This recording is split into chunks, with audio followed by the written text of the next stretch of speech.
एक पुराने शहर के खामोश इलाके में एक नौजवान रहता था। उसका नाम सलीम था। उसकी जिंदगी मुश्किलात से भरी हुई थी। उसके वालिद कई साल पहले अचानक लापता हो गए थे। ना कोई खबर मिली और ना कोई निशान। माँ ने बरसों उनका इंतजार किया, मगर वक्त के साथ उम्मीद खामोश आंसुओं में बदल गई। सलीम कम उम्री में ही बड़ा हो गया था। घर की जिम्मेदारी उसके कंधों पर आ गई थी। उसकी माँ शदीद बीमार रहती थी। अक्सर ऐसा होता कि घर में दवाई के पैसे भी नहीं होते थे। सलीम दिन भर मजदूरी करता और रात को थका हुआ घर लौटता। उसके चेहरे पर थकन होती मगर शिकवा नहीं। लोग उसके बारे में बातें करते थे। कोई कहता उसका बाप भाग गया था, कोई कहता वो किसी जुर्म में पकड़ा गया था। सलीम सब सुनता था मगर जवाब नहीं देता था। वो सिर्फ इतना जानता था कि जो गुजर गया वो वापस नहीं आता। सलीम हर रोज फजर से पहले उठता था, वुजू करता और नमाज के बाद देर तक दुआ मांगता था। वो सिर्फ एक बात कहता था, या अल्लाह मुझे सब्र दे और मेरी माँ को शिफा दे। एक रात माँ की हालत ज्यादा खराब हो गई। सलीम सारी रात उसके पास बैठा रहा। माँ ने कमजोर आवाज में सलीम का हाथ पकड़कर कहा, बेटा, अगर कभी तुम्हें अपने बाप के बारे में सच मालूम हो तो नफरत मत करना। बाज़ सच वक्त आने पर ही सामने आते हैं। ये बात सलीम के दिल में उतर गई, मगर वो खामोश रहा। कुछ दिन बाद सलीम को शहर के पुराने हिस्से में एक वीरान हवेली की सफाई का काम मिला। लोग कहते थे कि ये हवेली बरसों से बंद है, कोई वहां ज्यादा देर नहीं रुकता था। सलीम ने दरवाजा खोला तो हर तरफ गिर्द और खामोशी थी। वो आहिस्ता आहिस्ता कमरों की सफाई करने लगा। टूटा हुआ फर्नीचर और पुराने कागजात हर जगह बिखरे हुए थे। एक कमरे के कोने में फर्श कुछ अजीब सा लगा। सलीम ने मलबा हटाया तो नीचे एक पुराना लकड़ी का संदूक नजर आया। संदूक पर जंग लगा हुआ ताला था। सलीम का दिल तेज धड़कने लगा। उसने ताला तोड़ा और संदूक खोला। अंदर सोने के सिक्के थे, कुछ पुराने कागजात थे और एक खास मेहर रखी हुई थी। सलीम के हाथ कांपने लगे। एक लम्हे के लिए उसके जहन में माँ का चेहरा आया। दवाई के पैसे, कर्ज, गुर्बत। दिल ने कहा, ये सब ले लो, मगर फौरन उसके ज़मीर ने रोका, ये तुम्हारा नहीं है। सलीम ने कागजात देखे। एक नाम बार बार लिखा हुआ था, हाजी करीम। ये नाम शहर का हर शख्स जानता था। हाजी करीम एक बड़ा और मशहूर ताजिर था। सलीम ने गहरी सांस ली और खुद से कहा, ये अमानत है और अमानत लौटाना फर्ज है। उस वक्त सलीम को अंदाजा नहीं था कि उसका ये फैसला उसकी पूरी जिंदगी बदल देगा। यहाँ से कहानी एक नए मोड़ पर जाने वाली थी। ऐसा मोड़ जो सच को सामने ले आएगा और पुराने जख्म ताज़ा कर देगा। अगले दिन सलीम ने फैसला कर लिया कि वो संदूक वापस करेगा। उसने किसी से जिक्र नहीं किया और ना ही माँ को बताया। दिल में खौफ भी था और अजीब सा सुकून भी। वो जानता था कि ये फैसला उसके हालात नहीं बदलेगा, मगर शायद उसके दिल को हल्का कर दे। सलीम ने संदूक को कपड़े में लपेटा और शहर के मरकजी बाजार की तरफ चल पड़ा। रास्ते 3 में बार बार उसके कदम रुक जाते थे। हर बार गुर्बत उसे आवाज देती थी, मगर ज़मीर उससे ज्यादा मजबूत था। बाजार में पहुंचकर सलीम हाजी करीम की दुकान के सामने रुका। ये एक बड़ी और मसरूफ दुकान थी। अंदर लोग मौजूद थे। सलीम ने हिम्मत करके अंदर कदम रखा। जब उसने संदूक हाजी करीम के सामने रखा तो हाजी करीम ने पहले हैरत से देखा, फिर आहिस्ता आहिस्ता संदूक खोला। जैसे ही उसकी नज़र मुहर पर पड़ी, उसके हाथ कांपने लगे। उसका चेहरा पीला पड़ गया और उसने फौरन दुकान के दरवाजे बंद करवा दिए। उसने सलीम को गौर से देखा, जैसे किसी भूली हुई तस्वीर को पहचानने की कोशिश कर रहा हो। कुछ लम्हों की खामोशी के बाद हाजी करीम ने गहरी सांस ली और पूछा, तुम्हारी माँ का नाम क्या है? सलीम ने नाम बताया तो हाजी करीम की आंखों में आंसू आ गए। उसकी आवाज़ भरा गई। उसने कहा, ये संदूक मैंने बरसों पहले दफन किया था और उसकी कुंजी मेरे भाई के पास थी। फिर उसने सलीम से पूछा, क्या तुम अपने बाप को जानते हो? ये सवाल सलीम के दिल पर बिजली बनकर गिरा। उसने आहिस्ता से कहा कि उसका बाप बरसों पहले लापता हो गया था। हाजी करीम कुर्सी पर बैठ गया। उसकी आंखें खाली हो चुकी थीं। उसने बताया कि सलीम का बाप उसका छोटा भाई था और शहर का सबसे ईमानदार इंसान था। बरसों पहले एक बड़े कारोबारी फ्रॉड में असल कसूर हाजी करीम का था, मगर उसके भाई ने खानदान को बचाने के लिए इल्ज़ाम अपने सर ले लिया। वो जेल चला गया और सबसे कहा कि वो शहर छोड़कर जा रहा है ताकि बच्चे और बीवी बदनाम न हो। किसी को सच बताने की इजाज़त नहीं दी। ये सुनकर सलीम का जिस्म कांपने लगा। اس کے ذہن میں وہ تمام باتیں گونجنے لگی جو اس نے برسوں لوگوں سے سنی تھیں۔ وہ باپ جسے وہ بزدل سمجھتا رہا تھا، دراصل قربانی کی علامت تھی۔ سلیم کی آنکھوں سے آنسو بہنے لگے، مگر اس نے خود کو سنبھالا اور خاموشی سے ہستی کریم کی بات سنتا رہا۔ حاجی کریم نے بتایا کہ اس کا بھائی جیل سے نکلنے کے بعد بیمار ہو گیا تھا اور شہر سے دور ایک چھوٹے سے علاقے میں زندگی گزار رہا تھا۔ اس نے کہا کہ وہ برسوں اس سچ کو چھپاتا رہا کیونکہ اسے ہمت نہیں ہوئی تھی۔ پھر اس نے سلیم کی طرف دیکھا اور کہا، تم نے جو امانت واپس کی ہے اس سے یہ ثابت ہو گیا ہے کہ تم وہی ہو جو وہ تھا، ایماندار اور صابر۔ سلیم کو اس وقت سمجھ نہیں آ رہا تھا کہ وہ کیا محسوس کرے۔ دل میں خوشی بھی تھی اور درد بھی۔ اسے باپ کے زندہ ہونے کی امید ملی تھی، مگر برسوں کی جدائی کا بوجھ بھی اس کے سینے پر آ گرا تھا۔ حاجی کریم نے کہا کہ وہ اگلے دن سلیم کو اس کے باپ کے پاس لے جائے گا۔ یہ سن کر سلیم کے دل کی دھڑکن تیز ہو گئی۔ اس رات سلیم دیر تک سو نہ سکا۔ وہ ماں کے پاس بیٹھا رہا اور اسے دیکھتا رہا۔ وہ سوچتا رہا کہ اگر ماں کو سچ معلوم ہوا تو وہ کیا محسوس کرے گی۔ وہ سوچتا رہا کہ باپ کو دیکھ کر وہ کیا کہے گا۔ وہ یہ بھی سوچ رہا تھا کہ اگر اس نے صندوق واپس نہ کیا ہوتا تو شاید یہ سچ کبھی سامنے نہ آتا۔ یہاں کہانی ایک ایسے موڑ پر پہنچ چکی تھی جہاں سچ اب چھپ نہیں سکتا تھا۔ اگلا دن صرف ملاقات کا دن نہیں تھا، بلکہ برسوں کے صبر کا امتحان تھا۔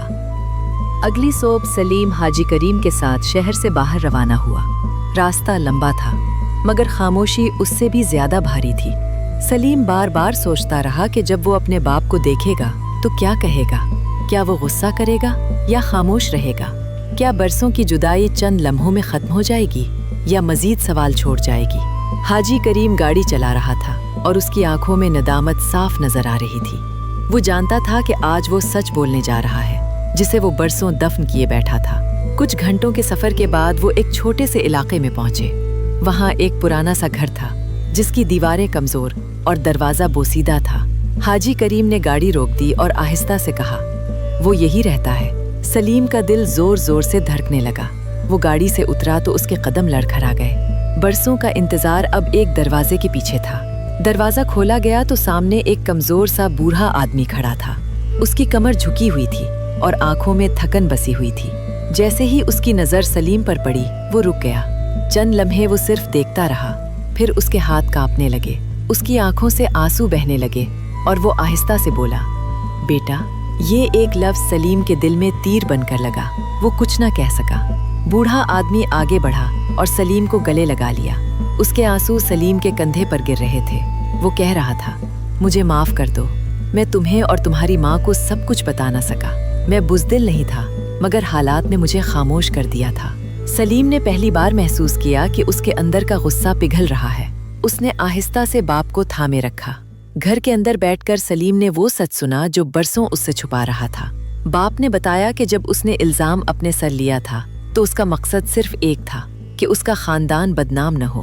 وہ جانتا تھا کہ اگر سچ سامنے آ گیا تو سلیم کی زندگی شروع ہونے سے پہلے ہی ختم ہو جائے گی۔ اس نے جیل میں سال گزارے مگر ایک خط بھی نہیں لکھا تاکہ راز دفن رہے۔ باپ نے یہ بھی بتایا کہ جیل سے نکلنے کے بعد اس نے اپنی محنت سے تھوڑا تھوڑا مال جمع کیا تھا۔ وہ سب اس نے ایک صندوق میں رکھ کر چھپا دیا تھا۔ اس کی نیت یہ تھی کہ ایک دن جب سلیم بڑا ہو جائے گا تو وہ یہ بال اس کے حوالے کرے گا، مگر بیماری نے اسے کمزور کر دیا اور وہ دن کبھی نہیں آ سکا۔ یہ سن کر سلیم کی آنکھوں سے آنسو بہنے لگے۔ وہ صندوق جسے اس نے امانت سمجھ کر واپس کیا تھا، اس کے پیچھے اس کے باپ کی پوری زندگی کی قربانی چھپی ہوئی تھی۔ سلیم کے دل میں عجیب سا درد اٹھا، مگر اس کے ساتھ سکون بھی تھا۔ اسے احساس ہوا کہ اللہ نے اسے سچ تک پہنچانے کے لیے ایمانداری کا راستہ دکھایا تھا۔ حاجی کریم خاموش بیٹھا سب کچھ دیکھتا رہا۔ اس کی آنکھوں میں پچھتاوا تھا۔ اس نے آہستہ سے کہا، اگر سلیم نے صندوق واپس نہ کیا ہوتا تو یہ ملاقات کبھی نہ ہوتی۔ سلیم نے سر جھکا لیا۔ اس کے دل میں اب کوئی سوال باقی نہیں تھا۔ اس نے باپ کا ہاتھ پکڑا اور کہا، میں آپ کو چھوڑ کر کہیں نہیں جاؤں گا۔ یہ ملاقات صرف باپ اور بیٹے کی نہیں تھی، بلکہ برسوں کے صبر اور سچائی کی فتح تھی۔ مگر کہانی ابھی ختم نہیں ہوئی تھی۔ اصل راز اب بھی چھپا ہوا تھا، وہ راز جو سب کچھ بدل دینے والا تھا۔ سلیم نے فیصلہ کیا کہ اب مزید خاموشی کا کوئی فائدہ نہیں۔ وہ جانتا تھا کہ اس سچ کو سب سے پہلے اپنی ماں تک پہنچانا ضروری ہے۔ अगले दिन वो अपने बाप और हाजी करीम के साथ शहर वापस आया। रास्ते में सलीम बार बार माँ के चेहरे का तसव्वुर करता रहा। वो सोचता रहा कि बरसों के दुख और इंतज़ार के बाद जब माँ अपने शौहर को देखेगी तो उसके दिल पर क्या गुजरेगी। ये सफ़र सलीम के लिए सिर्फ रास्ता नहीं था, बल्कि बरसों की कहानी का बोझ था। जब वो घर पहुँचे तो माँ चारपाई पर लेटी हुई थी। बीमारी ने उसके जिस्म को कमज़ोर कर दिया था, मगर आंखों में अब भी इंतज़ार की चमक मौजूद थी। सलीम ने आहिस्ता से कहा, अम्मी, मैं आपको किसी से मिलवाना चाहता हूँ। माँ ने कमज़ोर निगाहों से दरवाजे की तरफ देखा। जैसे ही उसकी नज़र उस बूढ़े शख्स पर पड़ी, वो चंद लम्हों के लिए सांस लेना भूल गई। उसके होंठ कांपने लगे और आंखों से आंसू बहने लगे। वो आहिस्ता से बोली, क्या ये सच है या मेरा वहम? बूढ़ा आदमी आगे बढ़ा। उसकी आवाज़ भरा गई। उसने कहा, मैं वापस आ गया हूँ। ये सुनना था कि माँ के आंसू रुक न सके। बरसों का दर्द एक लम्हे में बाहर आ गया। वो बार बार यही कह रही थी, मैं जानती थी तुम बेवफा नहीं हो सकते। सलीम ये मंजर देखकर खामोश खड़ा रहा। उसके दिल में एक अजीब सा सुकून उतर आया। वो जान गया था कि अल्लाह ने उसके सब्र का बदला देना शुरू कर दिया है। उस दिन घर में बातें ही बातें हुईं। माजी के दुख नए लफ्ज़ों में ढलते रहे। बाप ने हर वो बात बताई जो वो बरसों छुपाता रहा था। उसने बताया कि उसने किस तरह अकेले में ये सब बर्दाश्त किया ताकि उसका ख़ानदान महफूज रहे। माँ खामोशी से सुनती रही और आंसू पोंछती रही। उसने कहा कि उसने हर दिन दुआ की थी कि सच एक दिन ज़रूर सामने आए। चंद दिनों बाद माँ की तबीयत अचानक बेहतर होने लगी। शायद दिल का बोझ हल्का हो गया था। सलीम हर लम्हा अल्लाह का शुक्र अदा करता रहा। मगर एक बात अभी बाकी थी। वो संदूक जिसके बारे में सब जानते थे, मगर उसका असल राज अभी खुलना बाकी था। सलीम अब भी ये समझ रहा था कि उसने किसी और का माल वापस किया है। एक शाम हाजी करीम ने सलीम को अलग बुलाया। उसके चेहरे पर संजीदगी थी। उसने कहा कि अब वक्त आ गया है कि वो बात बताई जाए जो सबसे ज्यादा अहम है। सलीम ने सवालिया नजरों से देखा। हाजी करीम ने गहरी सांस ली और कहा, वो माल जिसे तुम अमानत समझ रहे हो, शायद वो वैसा नहीं है जैसा तुम समझते हो। ये सुनकर सलीम के दिल की धड़कन तेज हो गई। उसने पहली बार महसूस किया कि असल इम्तिहान अभी शुरू होना है। वो राज जो सब कुछ बदल देने वाला था, अब सामने आने वाला था। अगली सुबह हाजी करीम सलीम को एक खामोश कमरे में ले गया। उसके हाथ में वही पुराना संदूक था जिसने ये सारी कहानी शुरू की थी। सलीम ने संदूक को देखा तो दिल में अजीब सा बोझ महसूस हुआ। हाजी करीम ने आहिस्ता से संदूक खोला और अंदर रखे कागजात निकाले। उसने कहा, सलीम, आज मैं तुम्हें वो सच बताने जा रहा हूँ जो बरसों मैंने खुद से भी छुपाए रखा। हाजी करीम ने बताया कि जब उसके भाई ने इल्ज़ाम अपने सर लिया था तो उसने फैसला किया था कि वो अपनी सारी कमाई उसके बच्चों के लिए महफूज रखेगा। वो जानता था कि एक दिन उसका भाई वापस नहीं आ सकेगा और उसके बच्चे बगैर सहारे के रह जाएंगे। इसलिए जो माल तुमने संदूक में देखा वो असल में मेरे भाई की मेहनत और कुर्बानी का नतीजा था। वो माल शुरू से तुम्हारे नाम था। ये सुनकर सलीम जैसे साकित हो गया। उसके कानों में अल्फाज गूंज रहे थे। वो माल जो उसने अमानत समझकर वापस किया था, वो दरअसल उसका अपना हक था। उसने हाजी करीम की तरफ देखा मगर कुछ कह न सका। हाजी करीम ने कहा कि उसके भाई ने जाते वक्त वसीयत की थी कि अगर उसका बेटा बड़ा होकर ईमानदार साबित हो तो ये सब उसी के हवाले कर दिया जाए। हाजी करीम ने कहा, तुम्हारा इम्तिहान वो दिन था जब तुम्हें संदूक मिला।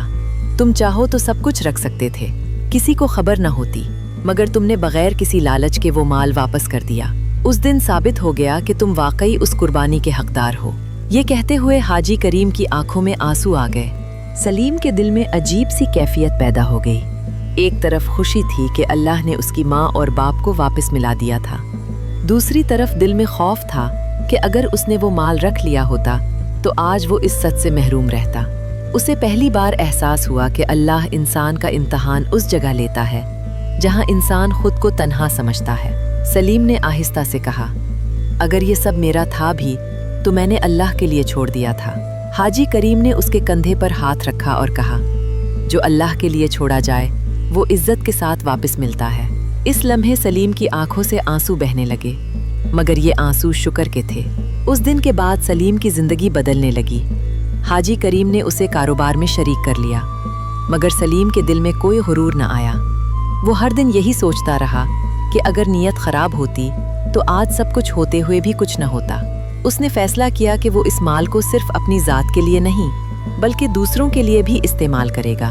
کہانی اب اپنے انجام کے قریب تھی، مگر ایک آخری سبق ابھی باقی تھا، وہ سبق جو اس پوری کہانی کو مکمل کرنے والا تھا۔ وقت آہستہ آہستہ گزرنے لگا اور سلیم کی زندگی میں وہ سکون آ گیا جو برسوں سے غائب تھا۔ اس کے والد کا علاج شروع ہو گیا اور ماں کی طبیعت میں بھی نمایاں بہتری آنے لگی۔ وہ گھر جو کبھی خاموشی اور بیماری سے بھرا ہوا تھا اب دعاؤں اور شکر کے لفظوں سے آباد ہونے لگا۔ سلیم ہر صبح اسی سادگی کے ساتھ اٹھتا تھا جس کے ساتھ وہ پہلے اٹھتا تھا۔ فرق صرف اتنا تھا کہ اب اس کے دل میں شکر کی گہرائی تھی۔ سلیم نے کاروبار میں قدم رکھا مگر اس کی سوچ نہیں بدلی۔ وہ آج بھی خود کو ایک عام انسان ہی سمجھتا تھا۔ وہ جانتا تھا کہ دولت انسان کو آزمائش میں ڈالتی ہے اور وہ اس آزمائش میں کامیاب رہنا چاہتا تھا۔ اس نے حاجی کریم سے کہا کہ وہ اس مال کو صرف اپنی سہولت کے لیے استعمال نہیں کرے گا بلکہ ان لوگوں کے لیے بھی جو خاموشی سے تکلیف برداشت کرتے ہیں جیسے وہ خود کرتا رہا تھا۔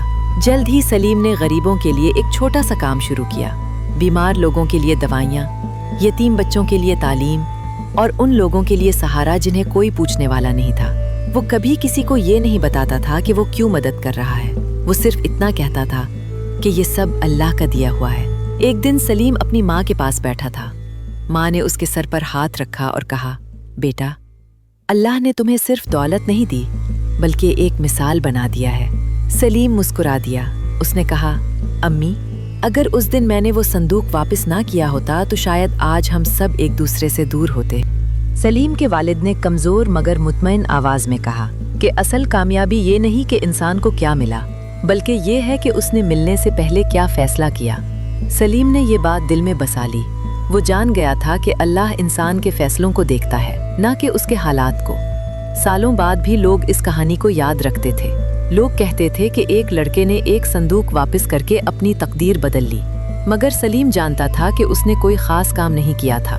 اس نے صرف وہی کیا تھا جو اس کا ضمیر اور ایمان اسے سکھاتے تھے، اور یہی اس کہانی کا اصل سبق ہے۔ جو چیز اللہ کے لیے چھوڑی جائے وہ کبھی ضائع نہیں جاتی۔ ایمانداری وقتی نقصان لگ سکتی ہے مگر انجام ہمیشہ عزت ہوتا ہے، اور بعض اوقات جو مال ہمیں امانت لگتا ہے وہ دراصل ہمارے صبر کا امتحان ہوتا ہے۔ اگر آپ کو یہ کہانی پسند آئی ہو تو ویڈیو کو لائک کریں، اپنے دوستوں کے ساتھ شیئر کریں اور ایسے ہی سبق آموز قصے سننے کے لیے ہمارے چینل کو سبسکرائب کریں۔ آپ کی ایک لائک اور ایک سبسکرائب ہمارے لیے حوصلہ افزائی کا ذریعہ ہے۔ اللہ آپ کو جزا دے۔